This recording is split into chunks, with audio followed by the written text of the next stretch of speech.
Assalamualaikum warahmatullahi wabarakatuh. Untuk memenuhi tugas akhir mata kuliah filsafat umum yang dibimbing oleh Bapak Saiful Mujab, saya Muftiratul Anwar, nomor absen 25, akan sedikit membahas tentang 3 tokoh filsuf alam, yakni Thales, Anaximandros, dan Anaximenes. Bagaimana kelanjutannya? Simak video berikut ini.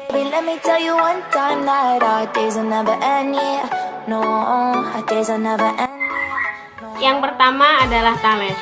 Thales dari Miletos adalah seorang filsuf yang mengawali sejarah filsafat barat pada abad ke-6 sebelum Masehi. Sebelum Thales, pemikiran Yunani dikuasai cara berpikir secara mitologis dalam menjelaskan segala sesuatu. Pemikiran Thales dianggap sebagai kegiatan berfilsafat pertama, sehingga dia dijuluki sebagai bapak filsafat. Karena pemikirannya tentang dunia dan gejala-gejala di dalamnya tanpa mengedepankan mitos melainkan rasio manusia. Ia juga dikenal sebagai salah seorang dari 7 orang bijaksana. Selain sebagai filsuf, Thales juga dikenal sebagai ahli geometri, astronomi, dan politik. Bersama dengan Anaximandros dan Anaximenes, Thales digolongkan ke dalam mazhab Miletos. Thales menyatakan bahwa air adalah pokok dasar segala sesuatu. Menurut Thales, air sebagai sumber kehidupan. Argumentasi Thales terhadap pandangan tersebut adalah bagaimana bahan makanan semua makhluk hidup mengandung air, dan bagaimana semua makhluk hidup juga memerlukan air untuk hidup. Selain itu, air adalah zat yang dapat berubah-ubah bentuk, baik padat, cair, maupun gas, tanpa menjadi kurang.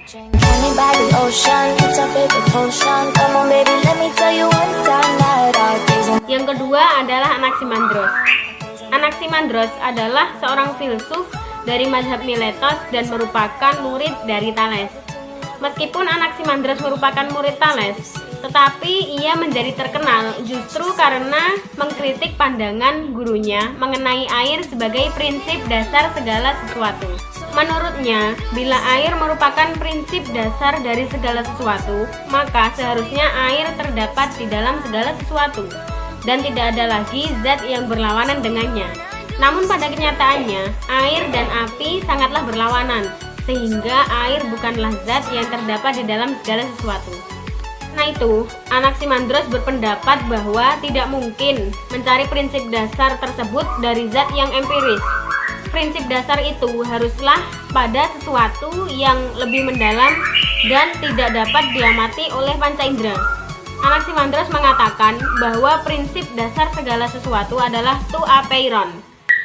To apeiron berasal dari bahasa Yunani yang merupakan gabungan dari a dan peras yang berarti tanpa batas. Ia merupakan suatu prinsip abstrak yang menjadi prinsip dasar segala sesuatu. Ia bersifat ilahi, abadi, tak terubahkan, dan meliputi segala sesuatu. Dari prinsip inilah segala sesuatu yang ada di dalam jagat raya sebagai unsur-unsur yang berlawanan. Kemudian pada akhirnya, pada prinsip ini juga, semua pada akhirnya akan berakhir.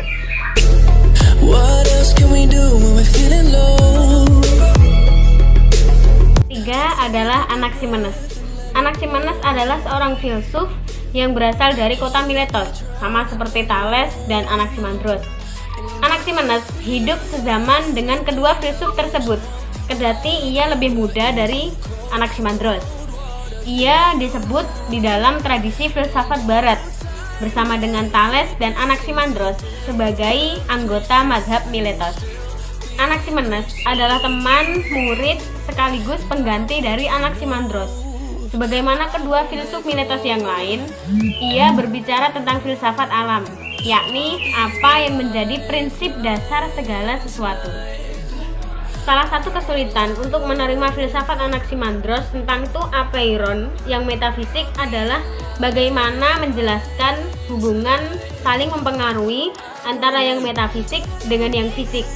Karena itulah Anaximandros tidak lagi melihat sesuatu yang metafisik sebagai prinsip dasar segala sesuatu.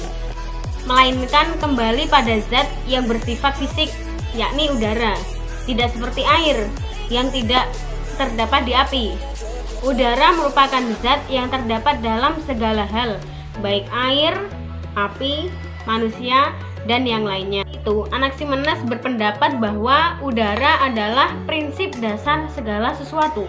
Udara adalah zat yang menyebabkan seluruh benda muncul atau akan muncul sebagai bentuk yang lain. Kurang lebihnya saya mohon maaf sebesar-besarnya. Wassalamualaikum warahmatullahi wabarakatuh.